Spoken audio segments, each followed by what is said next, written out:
नानामर्थ संघानां रसानां छन्दसामपि मंगलानां च कर्तारो वन्दे वाणी विनायको भक्त भक्ति भगवंत गुरु चतुर्नाम बतुए इनके पद बंधन किए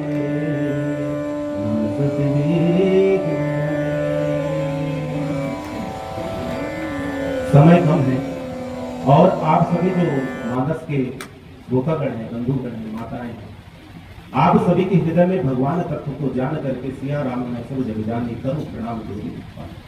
आप सभी को कोटि कोटि प्रणाम है। हनुमान जी के चरित्र के लिए जो तो हनुमान जी का चरित्र मानस में कहा नहीं, बाल कांड से लेकर के उत्तर कांड तक और 20 मिनट का समय, फिर भी समय अभाव के कारण कुछ कुछ प्रसंगों को छूते जाएंगे और जिसमें ज्ञान भक्ति और सेवा का भाव है हनुमत लगा, वह भाव हम आज इस मानस मंच पर प्रसंगों के द्वारा, कुछ प्रसंगों के द्वारा जो अनछुए प्रसंग हैं, उन प्रसंगों के द्वारा भगवान के चरित्र को जानने का प्रयास करेंगे। हनुमान अर्थात जीवन में जो सबसे बहुमूल्य, जो जीवन में जो सबसे बहुमूल्य चीज है वह बहुत सस्ती है, और देखेंगे जो बहुत ही मूल्यवान है वह बहुत महंगी है। सोना, चांदी, हीरा, मोती, जो भी बहुमूल्य धातु हैं वे बहुमूल्य हैं, और जीवन में जो सबसे सस्ती चीज है, क्या वो बहुमूल्य धातु हमारे जीवन के लिए सार्थक है? वो बहुमूल्य धातु हमारे पास यदि नहीं रहेगी तो क्या हम जी नहीं पाएंगे? जी सकते हैं, किंतु जिसका मोल नहीं है, अन्न, आदमी अन्न के बिना 2 दिन 4 दिन 5 दिन रह सकता है, जल के बिना 1 दिन, कई जने निर्जला एकादशी करते हैं, 1 दिन सुलभ है जल, अन्न सुलभ है, अन्न से ज्यादा सुलभ क्या है? जल है, और जल से भी ज्यादा सुलभ चीज है वायु। वायु सुलभ है, सर्वत्र वायु है, किंतु वायु मूल्यवान है क्या? और वायु के बिना यह शरीर एक क्षण भी रह सकता है? किंचित मात्र भी एक क्षण रह सकता? नहीं रह सकता। तो वही वायु तत्व है पवन पुत्र हनुमान। पवन सुत हनुमान एक साधक के लिए भगवान से मिलने का माध्यम है हनुमान। और जब तक हनुमान जी की कृपा नहीं होगी तब तक भगवान की भक्ति प्राप्त नहीं होगी। तो एक साधक के लिए हनुमान परम आवश्यक है। गोस्वामी बाबा ने विनय पत्रिका में बहुत अच्छा भाव लिखा है। क्या लिखा है? मंगल मूर्ति मारुति नंदन सकल अमंगल मूल निकंदन। विनय पत्रिका में गोस्वामी बाबा ने हनुमान जी के लिए लिखा है मंगल मूर्ति मारुति।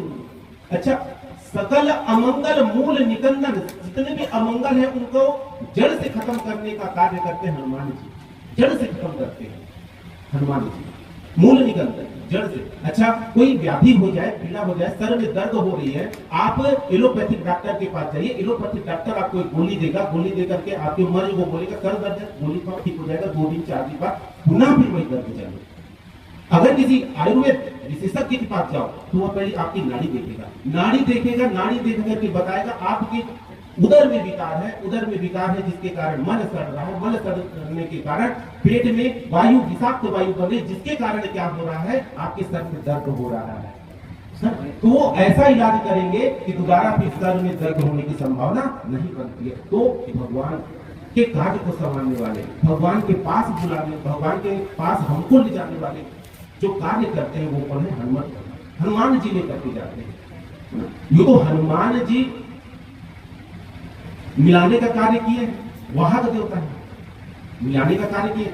भगवान तो मिले, सूर्पनखा को भी मिले, भगवान मिले, सबरी जी को भी मिले, केवट जी को भी मिले, सभी को मिले, उनको मोक्ष प्रदान किया है। किंतु अपनाया किनको है? जिसको हनुमत लला ने मिलाया है। किनको मिलाया? सुग्रीव जी को, सुग्रीव जी को मिलाया हनुमत लाला ने, उनको सीधा सखा बना दिया। भगवान श्री रामचंद्र जी ने पूछे कि हनुमान तुम जिसको चाहते हो उसको मेरा सखा बना देते हो, कोई दास भी तो बने, कोई तो दास मुझे बना, मतलब मेरे दास से सेवा को ग्रहण करे, कोई तो तुम सबको मेरे सखा बना देते हो।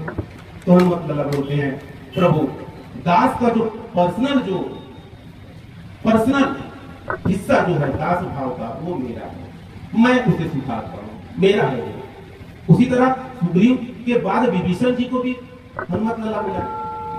जाकर के लंका में जब देखा सब सोने वाले, इसीलिए सोने की लंका, सब सोने वाले, कुंभकर्ण सो रहा है, विभीषण जी सो रहे, सब सोने वाले, सोने की लंका।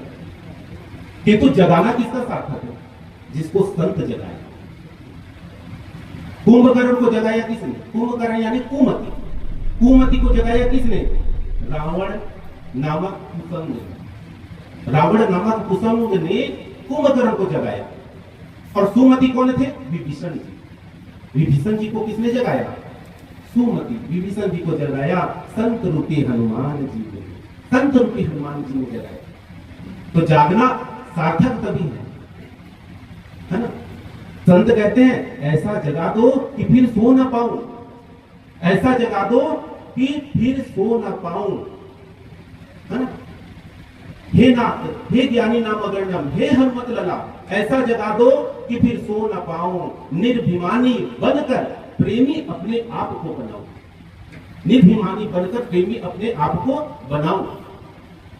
मुझे निर्भिमानी बना दो, दारिद्र हर लो, दानी बना दो। और क्या कहते हैं हनुमान जी? देना सिखा दो, है ना, दानी बना दो, हे नाथ ऐसा मुझे बना दो। तो यह कार्य करते हैं हनुमान जी, भगवान के पास मिलाने का कार्य करते हैं। 5 प्रकार से भगवान के पास संबंध बनाते हैं, 5 प्रकार का संबंध होता है। यह 5 संबंध कौन कौन सा संबंध है? एक है शांत भाव से भगवान के पास संबंध बनाना, शांत भाव, जिसको ऋषि आदि मुनियों ने, नारद आदि मुनि ने शांत भाव से भगवान को जपा, भजा, शांत भाव से भगवान को माना, है ना। दूसरा है सख्य भाव, अभी बताया, जैसे सुग्रीव, विभीषण जी, सुदामा जी, कितने चरित्र मिल जाएंगे जिसने भगवान को अपनाया सखा के भाव से, अपने मित्र के भाव से अपनाया। उसी से एक है माधुर्य भाव से भगवान को अपनाया जा सकता है, माधुर्य भाव अर्थात जैसे गोपियों ने अपनाया, भगवान कृष्ण की लीला में गोपियों ने भगवान को साक्षात अपनाया। और एक है वात्सल्य भाव से जैसे दशरथ जी ने भगवान को अपनाया, प्रेम किया, है ना, दशरथ जी ने किया, कौशल्या माता ने किया, नंदन ने किया, यशोदा जी ने किया। ये है वात्सल्य भाव। और एक है दास्य भाव से जैसे केवल एक नाम आता है, दास्य भाव से भगवान को किसने अपनाया?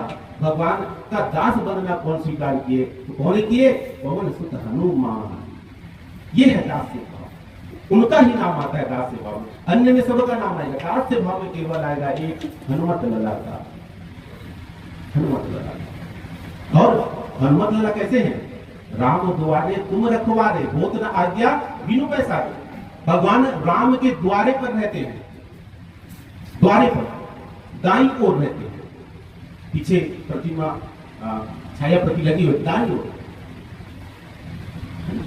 ओर रहती है। इसलिए भगवान के, कृष्ण के या रामचंद्र जी के या विष्णु भगवान के कोई भी विग्रह आप दर्शन करने जाइए तो उनको तिरछा होकर दर्शन करना पड़ता है, बाईं ओर होकर के दर्शन कीजिए, क्योंकि सामने अगर दर्शन करेंगे तो एक अपराध होता है गरुड़ अपराध, क्योंकि भगवान विष्णु के द्वार पर गरुड़ जी का वास होता है, द्वार पर होता है हनुमत लला रहती है। तो जब भी दर्शन कीजिए तिरछा होकर के भगवान का दर्शन कीजिए, यह अपराध भी नहीं होगा।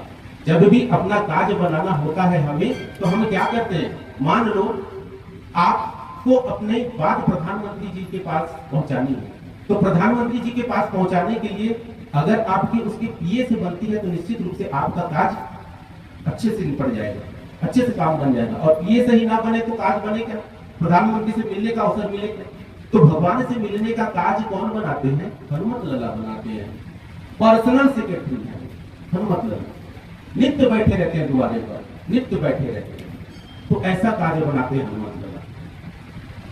एक बार क्या हुआ, गोस्वामी बाबा रामचरितमानस लिखते लिखते हनुमान चालीसा लिखने लगे। हनुमान जब भी रामचरितमानस गाने के लिए बैठते, गोस्वामी बाबा लिखने बैठते, हनुमत लला साक्षात प्रकट हो जाते, क्योंकि हनुमत लला तो चारों युग प्रताप तुम्हारा, चारों युग में उनका प्रताप है। और माता जानकी, सीता माता और रामचंद्र जी के एकदम से एकदम लाडले बेटे हैं, सबसे लाडले बेटे, सबसे लाडले बेटे।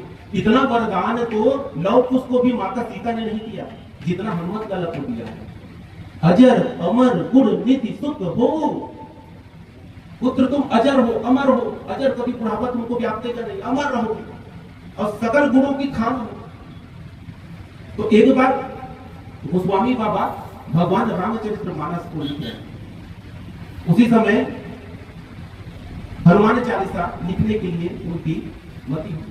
हनुमान चालीसा, हनुमान जी बैठे हैं और पूछ रहे हैं, आज क्या सुना रहे हो बाबा, आज क्या सुनाओगे, आज भगवान के किस चरित्र का वर्णन करोगे, आप बताइए।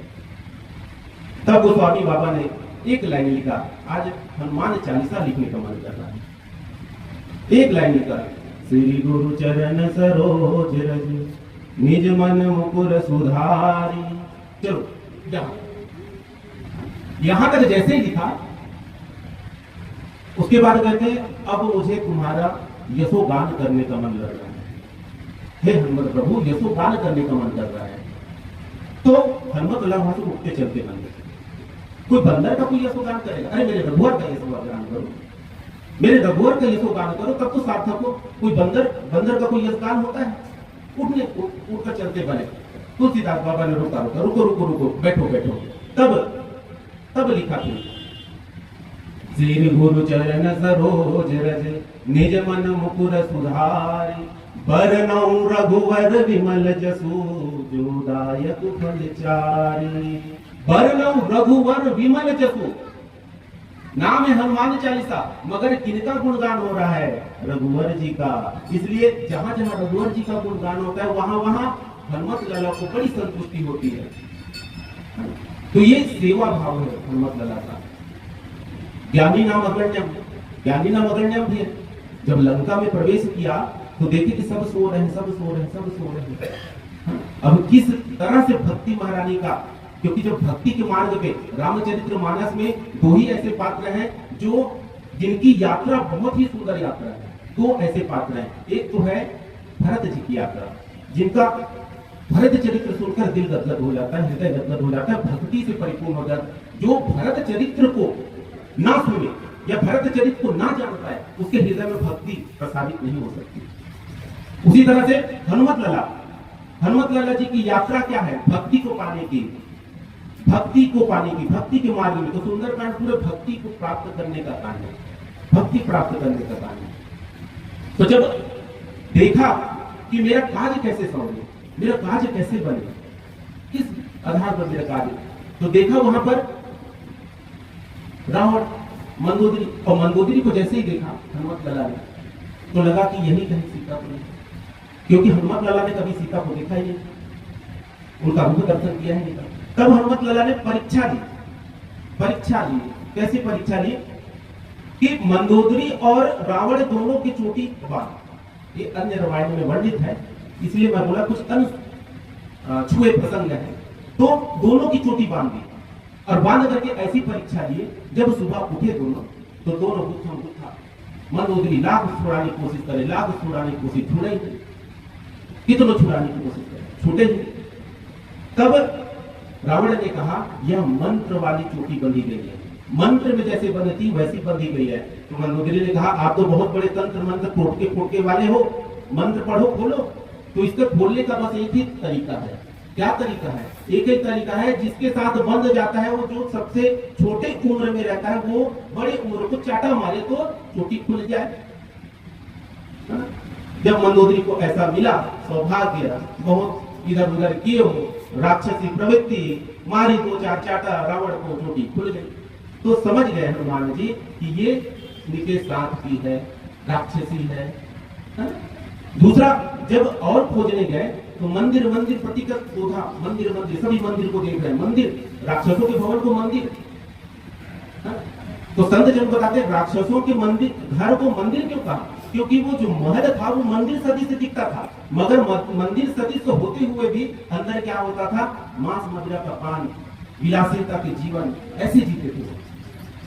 इसलिए बाहर से मंदिर मंदिर। उसके बाद विभीषण के जब पास पहुंचे तब देखा कि ये विभीषण सही में संत है कि नहीं है।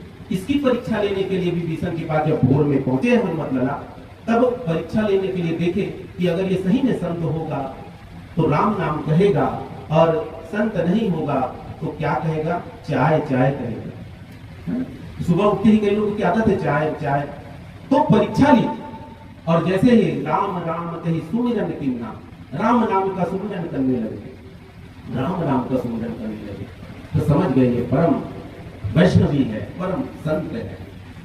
बालकांड की चौपाई में, बालकांड की जितनी चौपाई है उसमें ऐसा नहीं हनुमान जी का भगवान से संयोग ना हुआ हो। बालकांड में कुछ रामायण में ऐसा भी बताया गया है कि बालकांड में भी जब भगवान की बाल लीला चल रही थी तो हनुमान जी भी उस बाल लीला का उपभोग करने के लिए शंकर भगवान को अपना गुरु बना करके, निमित्त बना करके वहां गए हुए थे। और जब भगवान वहां पर थे, अब जब बाल लीला भगवान कर रहे हैं, उस समय हनुमान जी बड़े भाव के साथ जब लक्ष्मण जी, शत्रुघ्न जी ला लाके उनको लड्डू पवाते, भोजन खिलाते, फल खिलाते, तो हनुमत लला बिल्कुल नहीं चखते, एक दाना नहीं खाते। ऐसे में सोचे हो गया, ये तो ऐसे ही रहते रहते यही मर जाएगा, ये बाना तो यही मर जाएगा, क्या किया जाए, इसका मदारी तो इसे यही छोड़ करके चला गया, क्या किया जाए। जब ऐसा विचार आया तब वशिष्ठ जी को बुलाया गया। वशिष्ठ जी ने बताया ये हनुमान है, परम वैष्णवी है, ये अमनिया नहीं खाता, ये जब तक भगवान के मुख में भगवान को अर्पण नहीं किया जाए तब तक यह ग्रहण नहीं करता। और तो और जितने भी देवी देवता हैं, शंकर भगवान है, दुर्गा माता है, जितने भी देवी देवता है, वो बिना भगवान को अर्पण किए भोजन ग्रहण नहीं करते, परम वैष्णव। तो भगवान को सीधे जहां जहां हनुमान की मूर्ति स्थापित है वहां सीधे भगवान को भोजन नहीं पाया जाता, नहीं दिया जाता। पहले कृष्ण अर्पण अस्तु कहा जाता है। ब्राह्मण को दक्षिणा भी सीधे नहीं दिया जाता है, पहले क्या क्या क्या कहा जाता है, दक्षिणा देने से पहले कृष्ण अर्पणम अस्तु, ये भगवान का है, फिर ब्राह्मण पाता है, फिर भगवान पाते, अन्य देवी देवता पाते हैं, है ना। पीली बत्ती का संकेत हो चुका है, कहने के लिए तो बहुत कुछ है। और जिस कुछ सारगर्भित बात को, जिस खीर के भाग को भगवान ने अपने अवतार का निमित्त बनाया था, जिस खीर के भाग को भगवान ने अपने अवतार का निमित्त बनाया था, उसी खीर के भाग को हनुमत लला ने भी अपने अवतार का निमित्त बनाया। कथा प्रसंगों में आती है, कथा प्रसंगों में आती है जब सुमित्रा देवी के हाथ में जब खीर का भाग दिया गया था, तो एक सर्वचला नाम का जो चील था वह खीर के भाग को लेकर के उड़ चला और उड़ते उड़ते ऐसे जगह गया जहां पे अंजना माता हाथ पसारे भगवान के नाम का जप कर रही थी, भगवान शंकर के नाम का जप कर रही थी, और वह जो खीर का पात्र था गिरा, धोने के समेत उनके हाथ में गिरा, धोने के समेत उनके हाथ में। और कुछ भाग जो चील के मुख में अन्न का लगा, जिससे उसका परम कल्याण हो गया, क्योंकि उसको श्राप था ब्रह्मा जी का कि तू चील की योनि प्राप्त करेगी। वह एक अप्सरा थी, श्राप लगा था। तो जब सुमित्रा देवी के हाथ से वह खीर का पात्र चला गया, खीर का दोना चला गया, तब उस खीर के दोने को माता अंजना ने सहर्ष स्वीकार किया, जिससे हनुमत लला गर्भ में आए, हनुमत लला गर्भ में आए। और सुमित्रा मैया के हाथ में तो खीर नहीं था, तब कौशल्या माता ने अपने में का आधा भाग दिया, जिससे लक्ष्मण जी उत्पन्न हुए, और कैकेयी माता ने अपने भाग में से आधा भाग सुमित्रा देवी को दिया, जिसमें से ऐसे दो उत्पन्न हुए, ऐसे दो उत्पन्न हुए। तब माता सुमित्रा ने कहा कि आपने मुझे अपने भाग में का अपना आशीर्वाद मुझे प्रदान किया है, मैं आप लोगों को निश्चित रूप से यह विश्वास देती हूँ कि मेरे दोनों पुत्र आप दोनों के पुत्रों की सेवा में सदैव लगे रहेंगे, और आप दोनों की सेवा में मैं सदैव लगे रहूंगी, सदैव लगे रहूंगी। तो देखिएगा राम जी के साथ लक्ष्मण, है ना, भरत जी के साथ शत्रुघ्न, दोनों लगे रहते हैं, दोनों लगे रहते हैं। इस प्रकार से भगवान जिस प्रसाद को अपने अवतार के लिए निमित्त बनाते हैं, उसी प्रसाद को हनुमत लाला भी अपने निमित्त। फिर वानर रूप क्यों धारा? वानर रूप ही क्यों लेना था?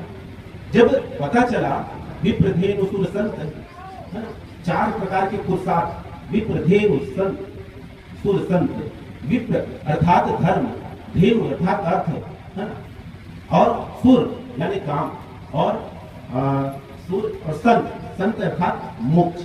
ये 4 प्रकार के पुरुषार्थ की रक्षा करने के लिए भगवान ने यहाँ